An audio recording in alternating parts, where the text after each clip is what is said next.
Բարև ձեզ, Ազատություն ռադիոկայանի Մաքս ակումբում այսօր քննարկելու ենք Մաշտոցի պողոտայում գտնվող Փակ շուկայի խնդիրը։ Այս տարվա հունվարի 4-ից շուկայում սկսել են շինարարական աշխատանքներ, գիտենք, որ հերթն արդեն հասել են կամարներին։ Տեղեկացնեմ, որ այդ կառույցն ընդգրկված է պատմամշակութային հուշարձանների ցանկում։ Այսօր թեմայի շուրջ խոսելու ենք Ժառանգություն կուսակցության ղեկավար անդամ Ստյոպա Սաֆարյանի եւ ճարտարապետ Զարհատ Պետրոսյանի հետ։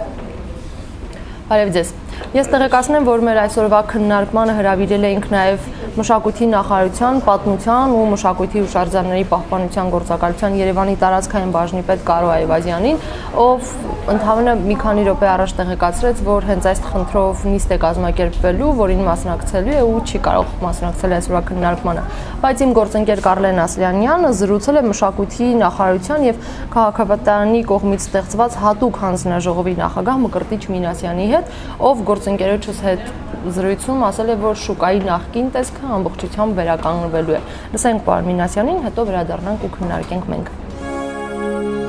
Սխալը կատարվել է հենց սկզբից, երբ որ չի տրվել պարտավորագիր, այսինքն առնողը բոլորին առնողին չեն ասել, դու ինչ իրավունք ունես, ինչքան կարող ես սա ինչ ձևով օգտագործես եւ ինչ կարող ես անես նրան։ Երկրորդ առնողը արդեն ընդհանրապես չի իմացել ինչ է եւ նույնիսկ ինձ թվում է հուշողներ են եղել, որ դու կարող ես միայն ֆասադը ուղղակի պահես Մաշտոցի կողմից եւ մնացածը ինչ ուզում արա։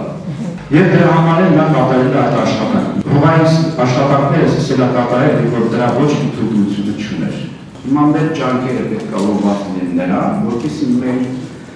սեփականատիրոջից պահանջեն եւ որ գնում է դեպի դրան, պահանջեն, որպեսզի նա ամրացնի մնացած մասը եւ վերաստեղծի այդ մասը, որը որ ուրեմն քանդվել է։ Վերականգնի այդ մասը, որը որ քանդվել է։ Մենք արդեն արել ենք մեր եզրակացությունը, որ այդ բոլորը հնարավոր է անել, որ եղած այդ կամարները բավականին մեծ ռեսուրս ունեն, որ կարող են աշխատել, եւ մնում է, որ մնացած մասերը մենք վերականգնենք։ Պարոն Սաֆարյան, դուք հենց տեղում ստորագրահավաք կազմակերպեցիք եւ Զարհատ Պետրոսյանը այդ ամենաակտիվ մարդկանցից եկով սկզբի օրվանից մինչեւ այսօր հետևում եք գործընթացներին, ինչ նորություններ ունեք, ինչ տեղեկություններ ունեք եւ ընդհանուր առմամբ ձեր վերաբերմունքը այս ամենի հետ կապված։ Յուրախություն հասարակությամբ պետք է ասեմ, որ Փակ շուկայի խնդրի նկատմամբ հետաքրքրությունը չափազանց մեծ է եւ այս պահին նախաձեռնությունը, որը ստեղծվեց հենց Փակ շուկայի ուրեմն հիմնասյունները, կամարները քանդելու երեկոյան, այլևս ունի 800-ից ավել գրանցված մարդիկ Facebook-յան խմբում եւ չափազանց ակտիվ է, նաեւ երեք տեղի ունեցավ նախաձեռնության հավաքը, որտեղ քննարկեցինք հետագա անելիքները եւ շատ ողջունելի քննարկում էր, որովհետեւ այն մարդիկ, ովքեր միացել են նախաձեռնությանը, իսկապես մեծ ցանկություն ունեն պահպանելու շուկան, շուկայի շենքը, որպես ճարտարապետական արժեք, որպես պատմամշակութային արժեք, որպես Երևանի սիմվոլներից մեկը եւ հետեւաբար նաեւ շատ առաջարկներ հնչեցին բողոքի ակցիաներ կազմակերպելու, հայտարարումներով դատարան մտնելու, գործընթացի շուկայի մասնավորեցման գործընթացի ուսումնասիրությունը կատարելու, ինչպես նաև ոչ խնդիր ավելի լայն համատեքստում դնելու այլ ճարտարապետական կոթողների կարգավիճակի ուրեմն վերաբերյալ տեղեկատվության հայթայթում ուսումնասիրություն, որպեսզի որևէ ճարտարապետական կոթող այլևս չկանգնի Փակ շուկայի ճակատագրի առջև, ինչպես նաև առաջարկ հնչեց, որպեսզի հանրային լսումների շարքը շարունակվի եւ կարծում եմ Զարհատը տեղեկացնի նաև այն մասին, որ գաղափարներից մեկը հենց ճարտարապետների շրջանակում կազմակերպել քննարկում, լսել բոլոր կողմերին եւ նաեւ հայտնել ոչ միայն Փակ շուկա նախաձեռնության դիրքորոշումները, այլ նաեւ հասարակության կարծիքները փոխանցենք պատկանողներին։ Պարոն Սաֆարյան, ոստիկանության արձագանքից խոսենք մշակույթի նախարարության, քաղաքապետարանի, դուք դիմել եք ոստիկանություն, չէ՞, եթե չեմ սխալ ստորագրահավաքում։ Օրը երբ առաջին բողոքի ակցիան կատարվեց եւ շուկայի շենքի ճակատագրով մտահոգ մարդիկ, քաղաքացիներ, այդ թվում եւ տեղի բնակիչներ հավաքվեցին շուկայի հարևանությամբ, հենց տեղում կազմակերպվեց ստորագրահավաք, պատրաստվեց հաղորդագրություն հանցագործության մասին, որը ներկայացվել է կենտրոնի ոստիկանություն, ինչպես նաև Երևան քաղաքի ոստիկանապետին։ Պահանջները շատ հստակ են, քրեական գործառույթներ տեղի ունեցածի կապակցությամբ, որովհետև մենք կարծում ենք դեռ առանց կունենանք անդրադառնալու քիչ շուկայի հետ, իսկ դա բացառապես քրեական օրենսգրքի շրջանակում տեղավորվող արարքեր եւ հետեւաբար ճիշտ ասած մոտորերս մեր ներկայացած հաղորդագրությունը կլրացնենք այն փաստաթղթերով, որոնք մեր ձեռքի տակ հայտնվեցին դրանից հետո եւ որոնք վկայում են, որ ըստեյության կառուցապատողը բազմիցս խախտել է օրենքը եւ իրավունք չի ունեցել նման գործողություններ կատարել ճարտարապետական ուշադրության։ Լավ, ես տեղեկացնում վստահ եմ, որ դուք էլ գիտեք, որ Սամվել Ալեքսանյանը երեք նշել է, որ կամարների առումով, կամարներն ինքնափլուզվում են։ Սարատ, հիմա ձեզ հետ խոսենք, ինչ կատարվեց ընդհանուր առմամբ կառույցի հետ, ձեր որակումն ինչպիսին է, այդ ինչպես եղավ, որ կամարները սկսեցին ինքնափլուզվել։ Գիտեք ոնց, քանի որ արդեն պետական պաշտոնյաների դիրքորոշումը կա, որ դա չեն ինքնափլուզվել, որ դա քանդվել է, արդեն գույություններ կան եւ այլն, ես առաջարկում եմ, որ մենք մեր խոսակցության թեման մի քիչ ավելի առաջ տանենք եւ նաեւ երեկվա գործընթացներից եւ այսօրվա հանրային խորհրդի քննարկումները դուք մասնակցել եք այսօր նիստին։ Մասնակցել եմ, ես գրեթե վստահ եմ, որ բոլոր այն մարդիկ, ովքեր շենք այդ վիճակն են հասցվել, իրանք արդեն գիտակցել են, որ իրանք շատ ազատություն են տվել եւ այդ շենքը դյունությամբ հսկայական ուրեմն ծախսերի հավելյալ ծախսեր կատարելու շենք բերվելու է ուրեմն նույն վիճակի, բայց ես ուզում եմ գնամ հաջորդ քայլին հասնեմ պատասխանատվության խնդիրը։ Սա թիվ 1 խնդիրն է, որտեղ փակ շուկան ոչ միակն է եղել, ոչ էլ միակն է լինել։ Եվ պատասխանատվության պետք է կանչել բոլորին։ Այսինքն հուշարձանի մասին օրենքի, եթե չեմ սխալվում, 21-րդ հոդված ասում է հուշարձանը քանդել չի կարող։ Այսինքն հուշարձան քանդողները եւ փաստաթուղթը արդեն կա քաղաքացիության նախարարի գրությունը, որ դա քանդում է եղել, պետք է կանչվի պատասխանատվության։ Եվ ոչ թե պատասխանատվության պետք է կանչվի օրինակ սեփականատերը, կամ եւ սեփականատերը, եւ տրակտորիստը, որ քանդել է, եւ շինղեկը, որոնք քանդել են այդ ամենը։ Սա սահմանը պետք է ընդհանրացնել այնքան, որ որևէ մեկի մտքով դերևս շատ երկար ժամանակ այնպես է պետք դաղել, որ որևէ մտքով նման բան չանցնի։ Եվ ոչ միայն պետական պաշտոնյաները մի խումբ պետական պաշտոնյաներ գործարքի են գնացել կառուցապատողի հետ։ Իրանք քրեական հանցագործություն են կատարել։ Եվ այսօր ես կարծում եմ հաջորդ քայլը մեր նախաձեռնությունը պետք է հատուկ քննչական ծառայության դիմել, որ այդ պետական պաշտոնյաները պետք է պատասխանատվության ենթարկել։ Եվ այսօր հանրային խորհրդում առանց ամաչելու Երևանի համար պատասխանատու անձնավորությունը մրցնարթալով Այվազյան կարող հենց նույնը չի եկել, որ իր նկատմամբ հետախուզումը պետք է հայտարարել։ Ասում է, որ պարտավորակի չեն կարող։ Եղբայր, դու 4 անգամ վերջի 4 ամիսը բազմաթիվ հանդիպումներ ունեցեք կառուցապատողի հետ եւ օրենքի պահանջն է, որ դու պետք է ունես պարտավորակի։ Լավ, դրանից առաջ չես արել։ Հիմա որ գիտեի, որ կատարում ես։ Այսինքն պատասխանատվության սահմանն է պետք տանել են կողմ։ Պատասխանատվության պետք է Երևանի գլխավոր ճարտարապետին։ Ու ոչ միայն 15 տարվա այս քաղաքի այլանդակումների համար է պատասխան, այլև կոնկրետ այս դեպքի համար է պատասխան։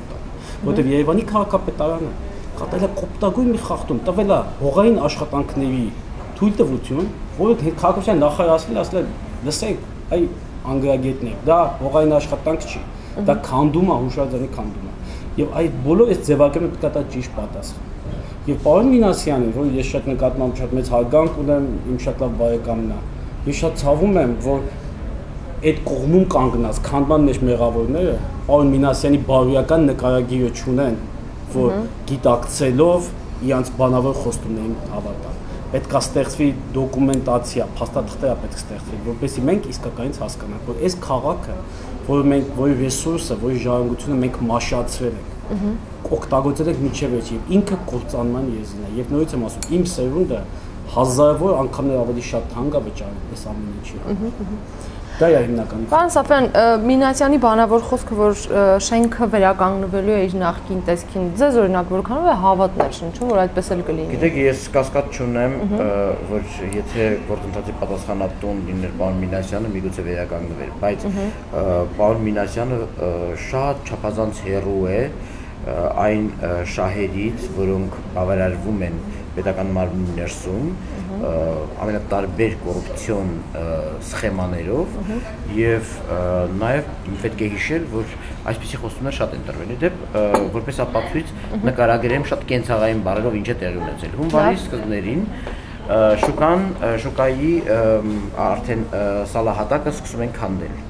Գնում է մշակույթի նախարարության ներկայացուցիչը, ասում է, «Ինչ եք անում»։ Ասում են քանդում ենք, ասում է, «Բա գիտեք, առանց նախագծի չեք կարող քանդել»։ Ցույց են տալիս մի հատ էսքիզ, ասում են քանդում ենք էսքիզով, ասում է, բայց էսքիզով էլ չեք կարող քանդել, դուք բերեք այդ էսքիզը, մենք հաստատենք, էսքիզով քանդենք։ Որից հետո էսքիզը բերում են նախարարություն, նախարարությունը դրան գնահատական է տալիս, որ եթե իրականացվեն այս քանդման աշխատանքները, շուկայի հիմքը խարխլվի, ուրեմն նկուղները բացվեն, ավտոկայանատեղին ստեղծվի, ապա դա եթե ձեռ չտան շենքի ներսին եւ դրսին, ապա դա հնարավոր ենք համարում։ Որից հետո քաղաքապետարանն ասում է, «Այ կառուցապատող ջան, քանի որ դու ուզում ես քանդես, արի փաստաթղթով քանդենք» եւ տալիս է քանդման ու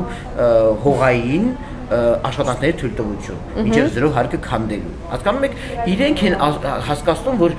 քանի որ դու օրենքից դուրս ես քանդում, արի հիմա քանդենք օրենքի շրջանակները։ Մաս օրինականացնենք։ Հետո ինի կանենք, էլի։ Որից հետո ուրեմն մարտին կառուցապատողը ախորժակը բացվում է, սկսում է քանդել ոչ միայն գետնի տակը, այլ նաև քանդում է տանիքը, պահեստային հատվածի տանիքը։ Մշակույթի նախարարությունը նորից մարդ է ուղարկում, ասում է, «Ինչ ես անում», ասում է, «Քանդում եմ»։ Թույլտվության հիման վրա ասում են, «Բա գիտեք չէ, այս անգամ չեք կարող քանդեք, որովհետև ուրեմն պիտի գետնի տակը քանդեիք, բայց դուք արդեն գետնի վերևն եք քանդում»։ Բայց միևնույն մշակույթի նախարարությունը բավարարված ազգում, որ ակտ են կազմում եւ ուրեմն կառուցապատողին տուգանում են 200,000 դրամի չափով։ Սարհատը խոսում է մի փաստաթղթի մասին, որը հենց նույն շրջանում քաղաքաշինության նախարարը ուղարկում է քաղաքապետարան եւ զգուշացնում է, որ այն ինչ որ տեղի է ունենում, ուղղակի օրենքից դուրս է։ Քաղաքաշինության նախարարության իրավական դիրքորոշում արտահայտող փաստաթղթում նշվում է, որ դրա համար չկան իրավական հիմնավորումներ։ Այն ինչ որ իրականացվում է ինքնական, այն ինչ որ իրականացվում է չի կարող իրականացվել։ Եվ պահանջում է, որ քաղաքապետարանը անհապաղ միջոցներ ձեռնարկի կասեցնելու տեղի ունեցողը եւ նաեւ ուրեմն այդ մասին զեկուցելու քաղաքաշինության նախարարությանը։ Դե քանի որ մեր երկրում բոլորը շեֆ են, իսկ քաղաքապետը առավել եւս նախագահ է երկրի ներսում եւ ասում են շատ անկախ է, մենք այդ պատասխանը բազմաթիվ անգամ կառավարությունից լսել ենք, կառավարությունը հաշվետվություն չի ներկայացնում, թե ինչ է արել այդ ուղղությամբ։ Այլանդակությունը շարունակվում է, տանիքի արդեն ավերման, քանդման աշխատանքները ծավալվում են արդեն կամարապատ հատված եւ հիմա ասում են ինքնափլուզվել է։ Ոչ մեկ չի ասում, որ Սամվել Ալեքսանյանը անձամբ բարձրացել է պանելի վրա եւ փլուզել է այդ պանելը, բայց բոլոր պայմանները ստեղծել են, որպեսզի ուղղակի հիմքը չլինի եւ վերևը ուղղակի շատ հեշտ մի հարվածով ուրեմն փլուզվի։ Իդեպ ասեմ ձեզ, անգամ այդպես չի եղել, որ ուղղակի իրենք հիմքը թույլատնեն, որ վերևը ինքն իրեն փլուզվի։ Թեպետ սա էլ չի կարելի ինքնափլուզում անվանել, որտեղ մարդիկ գիտակցաբար շինությունը տարել են ավերվելու, կործանվելու, բայց տեսանյութեր կան երեկոյան, թե ինչպես ծանր տեխնիկան հարվածում է սյուներին եւ այդ սյուները ուրեմն լցվում են բեռնատար մեքենաների մեջ ու տեղափոխվում են ուր Դալմայի այգիներ։ Հիմա երեք էլ Սարհատը այդ հարցը բարձրացրեց, որ ինչու եք տանում այս օրինակ բերեցիք Սարհատ մի կտորներն ինչու է տարվում։ Ասենք Սանահինի կամ որևէ այլ եկեղեցին քանդվելու դեպքում ու բերում են մի հատ թուղթ կնայեք սեյսմիկ եզրակացությունից, որ շենքը շատ վատ վիճակում է։ Եվ ինքնափլուզվել է։ 52 թվականի շենքը։ Դե ինչի որ մի հատ անգրագետ, ոչ լիցենզավորված շինական կազմակերպություն, անի շինարարություն կա բազա կփել։ Այսօր շատ բարձր օրինակ է Սանահինի պատը, որը փլուզվում է, Կարելի է նույն սեյսմիկ եզրակացությունը, որ բնական դա 9 բալանոց երկրաշարժի պայմաններին չի պահանջում, չի համապատասխանում։ Որ նշանակում է սանային գյուղի բնակիչները պիտի գնան քանդեն սանայինը, որ ՅՈՒՆԵՍԿՕ-ի ցուցակի հետքերներ վերացնեն։ Հետքերներ վերացնեն, ինքնափլուզվել է հաղպատի դաշտում լցնել։ Լավ։ Դրա մասին է խոսքը գնում։ Կարծապատողը չգիտեր, որ հուշակոթողը քանդվում, եւ եթե անգամ դա քանդվում է, ինքը պարտավոր էր, եթե մի պահանջ ունենք, եթե դա քանդվում էր, ապա ինքը պարտավոր էր փլատակները թողնել այնտեղ, որովհետեւ կազմավորվելու էր հանձնաժողով, ուսումնասիրելու էին, ինչու հետևանքները վերացրեցին եւ իրականում չես հասկանում, Սամվել Ալեքսանյանն է գրել մամլո հաղորդագրությունը, որ տարածեցին Երևանի քաղաքապետարանը եւ մշակույթի նախարարությունը, թե ճիշտ հակառակը, Երևանի քաղաքապետն ու մշակույթի նախարարը հուշեցին Սամվել Ալեքսանյանին, թե նա ինչ ասի, թե ինչ է տեղի ունեցել։ Եվ վերադառնալով արդեն բանավոր խոսքին մենք տեսնում ենք արդեն գրավոր խոսքերը անգամ, գրավոր պարտավորությունները անգամ չեն կատարում, ինչ մնաց որևէ մեկի բանավոր պարտավորությունը կատարել եւ այս առումով պատահական չէ, որ Փրկենք Փակշուկան նախաձեռնությունը, որին անդամակցում են Սարհատը եւ շատ այլ ճարտարապետներ, հանրության հայտնի եւ երևելի այլ դեմքեր նույնպես, մենք գտնում ենք, որ այդ հանձնաժողովը, որ ձևավորել են գերատեսչական, պարտավոր է ուղղակի թափանցիկությունը եւ քաղաքացիական վերահսկողությունը գործընթացի նկատմամբ ապահովելու նպատակով ապահովել նաև ներկայացուցիչներ այս նախաձեռնությունից եւ միգուցե եթե ցանկանան հանրության այլ շրջանակներից հետեւաբար այո սա մեր պահանջներից մեկն է մնում որ այդ հանձնաժողովը գերատեսչական հանձնաժողովը պետք է իր կազմում ունենա հանրության ներկայացուցիչ խոսքը վերաբերվում է հանրապետական նշանակության ճարտարապետական կոթողին խոսքը վերաբերվում է մի ամբողջ ժողովրդի սեփականության, սա անգամ ոչ միայն կենտրոն համայնքի բնակչի սեփականությունը չէ, ոչ միայն Երևանցունը չէ, սա ամբողջ Հայաստանի Հանրապետության սեփականությունն է։ Եվ հետեւաբար այս ժառանգության պահպանման հետ կապված հանրությունը առավելագույնս պետք է տեղեկացված լինի եւ առավելագույնս վստահ լինի, որ կազմվում է շուկայի շենքի վերականգնման նախագիծ եւ երբ Սարհատը կլինի կամ մյուս ներկայացուցիչները կգան եւ կասեն սիրելի ժողովուրդ, ահա համաձայնեցված նախագիծը եւ ահա այն երաշխիքը, որ այս շենքը այսինչ ժամկետներում վերվելու է նախկին տեսք։ Լավ, պարոն Սաֆարյան, եւ Սարհատ դուք եթե անգամ տեղում չեք եղել կամ վստահ եմ գոնե տեսել եք այդ կադրերը, երբ շուկայի աշխատակիցները հենց իրենք այնտեղ վաճառողները սկսեցին վիճել լրագրողների հետ, նշելով թե ինչու եք խոսում, ինչ խնդիր կա, շենքը վերադարձվելու է մեզ համար հնարավոր պայմաններ են ստեղծում։ Այդ հատվածի մտահոգությունները կամ կարծիքը ինչպես եք ձեր կարծիքով ինչ դիրքորոշում ունեն այդ մարդիկ այս հարցում։ Գիտեք ոնց։ Ի վերջո մի հսկայական նախաձեռնող, հա, հասարակական խումբ, քաղաքացիական խումբ բողոքի նոտա է բարձրացնում, ասում որ պետք է շենքը վերականգնել, իսկ կա նաև ժողովրդի մի հատված, որոնք ասում են որ չէ, պետք չէ, ամեն ինչ ի վերջո շինծու աղմուկ է։ Տեսեք, ճիշտ դրա պատասխանը բնակիչների մտահոգությունը։ Հենց էտա կայանում։ Բնակիչները, հենց որ այդտեղ հակահիգենիկ վիճակ երկրի կամ քաղաքի համապատասխան ստруկտուրաները աշխատել են թե ոչ։ Դուք դիմել եք հակահիգենիկ համաճարակային եւ այլ բաժանմունքի, այնպես պատասխանել են։ Քաղաքապետարան գրել եք եւ այն օրվանից հենց այս սեփականատով շենք կան, ինքը սեփականատեր է, ինքը պատասխանատու է շենքի պահպանության համար։ Այսինքն շենքը մեր բոլորի ժառանգությունը մեղավոր չի, որ սեփականատերը հակահիգենիկ միջավայր է ստեղծել։ Եվ այդ բնակիչների իրավունքն է, եւ ընդհակառակը վերադառնալով դրանից ես բնակիչներ եթե ունենան ռեալ գարանտիաներ, այսպես ասած, երաշխիքներ, որ այդտեղ տեղի ունեցող ցանկացած գործընթացի իրանք պետք է շահառու լինեն, ապա այդ մարդիկ նման հարց չեն բարձրացնել։ Այս մարդկանց մոտ մի հատ բերել են թույն են սրսկել, որ այս մարդիկ որ կան, չեն ուզում որ այս միջավայրը լինի լավը, չեն ուզում քարի վերադարձ, այս մարդիկ նախանձեն եւ այլն, այսինքն նման իրավիճակ կա։ Իսկ օրենքը պահանջում է, որ ընդհակառակը հենց այդ բնակիչները, շրջակա շենքի բնակիչները պետք է սեփականատիրոջը ստիպեն կառուցին նա, ինչ իրենք են ուզում։ Այդ մարդկանց պետք է իրանց իրավունքի,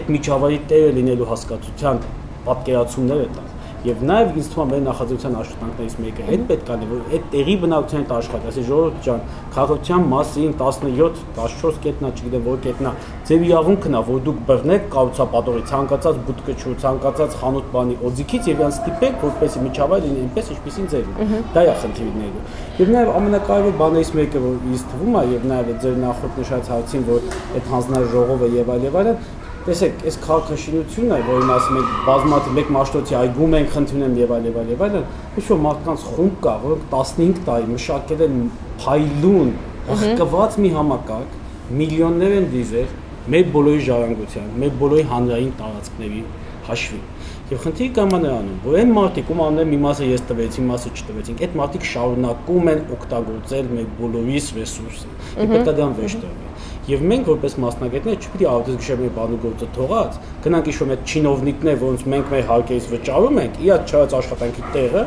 կատարենք մեր աշխատանքը։ Այսինքն ես ինչու եմ հատկապես այսօր հատկապես վստահել, որ մենք կարծես թե շենքը փրկել ենք հարցում պատասխանատվության խնդիրը, որովհետև մենք պետք է մեր ստեղծագործական ներուժը ներդնենք երկրի զարգացման համար, ոչ թե երկրի պահպանության համար։ Մենք պետք է առաջ գնանք, ոչ թե յոլա գնանք։ Եվ այս ամեն ինչը կարևոր է, ուղղակի պետք է նորից եմ ասում, այս համակարգի այդ բաները փոքր շուրուկները, որոնք աշխատացնում են այս կոռումպացված քաղաքաշինության ոլորտ, դրանցից պետք է ձերբազատվել, որպեսզի նման իրավիճակներ չլինեն, որտեղ կառուցապատող այս դեպքում հիմա վաղուց ուրիշ կառուցապատողներ շատ անհամար վիճակում դնում եւ դրանք բոլորը նույն ձեռագին ունեն։ Գիտեք, ամենաթողությունը ստեղծվել եւ ուզում եմ ոչ թե արդարացնել կառուցապատողներին, այլ բոլորի մոտ այն մտայնությունը կա, որ որտեղ ինչ ուզենաս կարող ես կառուցել։ Դեռ խաղի կանոնը դա է։ Մարդիկ տեսնում են, որ կարելի է այգին սեփականաշնորհել, այգու մեջ բարձր կառուցել, կարելի է խոսել Հանրապետության հրապարակի մոտ բարձրահարկ հյուրանոց կառուցելու մասին, կարելի է խոսել պետական հաստատությունների շենքերը վաճառել։ Այսինքն ամեն ինչ կարելի է։ Սա մենք գերազանցել ենք նույնիսկ ամերիկյան հասարակությանը իր American Dream հասկացության, որտեղ այստեղ կարելի է երազել ամեն ինչ եւ անել ամեն ինչ։ Եվ այս կապակցությամբ ուղղակի վերադառնալով հանրության ձայներին, ես ասեմ նման դեպքերում շատ ուշադիր եմ եւ շատ ուշադիր լսում եի ով ինչ էր ասում։ Չեմ ուզում անդրադառնալ այնպիսի տեսակետներին, ինչպիսին օրինակ տղայիս հարսանիքի ժամանակ ուզում էինք նկարվել, որտեղ նկարվում էինք հետևում աղբամաներ դուրս գալի, այս կարգի փաստարկները մի կողմ թողնենք, այնտեղ կային այնպիսի ձայներ, որ մարդիկ ասում էին այս փոշու կեղտի մեջ չեն կարողանում ապրենք, վերջ տվեք այս վիճակին, որովհետև մի կողմը գալիս է կասեցնում է, մյուս կողմը այսպես գիշերով, ցերեկով փոշի ստեղծելով, այսինքն նրանք արդեն հոգնել են ամեն ինչից, չեմ կարող հասկանալ նրանք, որ կարող են դա անել նաև շուկայի կորստյան գնով, իհարկե, բայց բոլոր դեպքերում ուզում են ազատվել այս իրավիճակից։ Հետևաբար այդ մարդիկ պետք չի ներկայացնել որպես քաղաքացիական նախաձեռնության հակադիր կողմ։ Այդ մարդկանց ուզած ընդամենը վերջ տալ այս քաոսային իրավիճակին եւ փոշուն։ Մի հատված կա, որը ասում է ինձ միևնույնն է, ինչ է կառուցում։ Եթե քանի որ ասել են, որ դա շուկա է լինելու եւ ես իմ վերավաճառումը կամ վաճառքը իրականացնեմ այնտեղ, ապահովեք այդ պայմանները, այսինքն այս մարդիկ էլ մեզ օպոնենտ չեն, իրականում մեզ օպոնենտ է մի խումբ կառուցապատողը եւ դրան միացած պետական չինովնիկներ, դրան սպասարկող չինովնիկներ, ովքեր իրենց դուրս են դրել օրենքի շրջանակներից եւ եթե տեսնում են, որ կառուցապատողը արդեն բացարձակ բեսպրիձելի դաշտում է գործում, ասում են արի քո բեսպրիձելը տարա, բայց արա մեր թղթերի հիման վրա։ Օրինականացված։ Եվ Սարհատը ճիշտ է ասում, եւ Սարհատը ճիշտ է ասում, արդեն պատասխանատվության խնդիրն է էական, որովհետեւ սա պիտի նախադեպ դառնա, որպեսզի որևէ մեկի մտքով չանցնի, որ երկրում կարելի է ամեն ինչ անել եւ անպատիժ մնալ։ Լավ, շնորհակալ եմ, եզրափակելով հաղորդումը շատ կարճ, խնդրում եմ ասեք ձեր հետագա քայլերը, որոնք են լինելու եւ ձեր կարևոր պահանջները։ Մեկն արդեն ասացիք, մնա Ես Սարհատը արդեն դրա մասին խոսեց, հատուկ քննչական ծառայություն դիմելու խնդիրն է քննարկվում խմբի շրջանակներում, իրավաբանների խումբի առանձնացել, որը պետք է աշխատի դրա վրա։ Դա ամենագլխավորը։ Քաղաքացիական բողոքի ակցիաներ, հատկապես խմբի երիտասարդ եւ այսպես եռանդուն հատվածի նախաձեռնությունն է, որպեսզի հանրային հնչեղություն հաղորդվի նաեւ ոչ ստանդարտ քարոզչական եւ այլ եղանակներով եւ շուտով մենք կունենանք դա, չեմ ուզում առայժմ ասել այն հաստատված բաները, որոնք դեռևս մի փոքր կհղկենք խմբի շրջանակներում, ունենք նաև քննարկումների բաղադրիչը, որը իրականացվում է եւ բոլորը իրենց հերթին, իրենց չափով զբաղվում են կազմակերպչական աշխատանքներով եւ այո, ես համաձայն եմ Սարհատի հետ, որ իհարկե խումբը մեզանից բոլորից խլել է ժամանակ։ Իմ համար բացարձակապես հաճելի չի եղել իմ հիմնական զբաղմունքը թողնել, գալ զբաղվել սրանով։ Ես էլ եմ գրեթե վստահ, որ մեզ հաջողվելու է փրկել շուկայի շենքը, բայց տվյալ պարագայում պետք է օգտագործել այս առիթը, խնդիրը շատ ավելի լայն համատեքստում դնելու եւ մեկընդմիշտ փոխելու այս խաղի կանոնները եւ նաեւ այս ընդհանցակարգերը ուրեմն հղկված, ինչպես նշեց Սարհատը, եւ թույլ չտալ, որպեսզի հանրային պուրակ կլինի, հանրային սեփականության այլ տարածք կլինի, բակ կլինի, թե պատմամշակութային հուշարձան կլինի, ուղղակի բոլորը հասկանան, որ իրենք ոչ միայն պետք է հեռու մնան օրենքից, այլ նաև պետք է հեռու մնան այդ հուշարձաններից վտանգություն անելու առումով։ Շնորհակալ եմ, Սարհատ, ունեք ավելացնել։ Իսկ թվում է երեքշաբթի օր կամ չորեքշաբթի օր ճարտարապետների միություն տեղի ունեցող մասնագիտական եւ հանրային համատեղ քննարկումը եւս բավականին հարցերի կտա եւ դա եւ խնդրի հնչեղությանը եւ նաեւ հնչեղությանը ցույց կտա հնչեղություն, նաեւ ցույց կտա, որ ինչպիսի լայն խնդիրների սպեկտր տարբեր տեսակի մարդիկ են մտահոգված եւ ես պետք նորից եմ ասում, կարծում եմ սա հենց այն ֆոկալ կետերից մեկն է, որով մենք պետք է առհասարակ ժառանգության եւ քաղաքաշինական գործունեության մեր միջավայրում տեղի ունեցող փոփոխությունների վերաբերյալ վերաբերմունքը փոխենք բոլորս եւ ստիպենք տեղական ինքնակամանը, պետական կառավարմանը, որ հարգեն երկրում եղած օրենքները, որտեղ դրանք լավն են։ Դրանք ես ես վերջերս բազմաթիվ այդներ ունեցել, որ տեսնեմ, որ մենք ոչ միայն տարածաշրջան, այլև շատ արևելյան եվրոպական երկրներից այդ ամենը բավականին լավ բազա ունենք օրինական գործընթացն անել, ուղղակի դրանք պետք է հարգել։ Հարգել օրենքը եւ լսել քաղաքացու ու հանրության ձայնը։ Լավ, շնորհակալ եմ։ Մաշտոցի այգուց հետո սա երկրորդ դեպքներ եւ քաղաքացիական նախաձեռնողներ, հա, շարքային քաղաքացիներ թվում նաեւ ճարտարապետներ եւ տարբեր մարդիկ համախմբվեցին։ Շնորհակալ եմ այսօր մեզ հյուրընկալելու համար, սպասենք հաջորդ քայլերին, հաջողություն։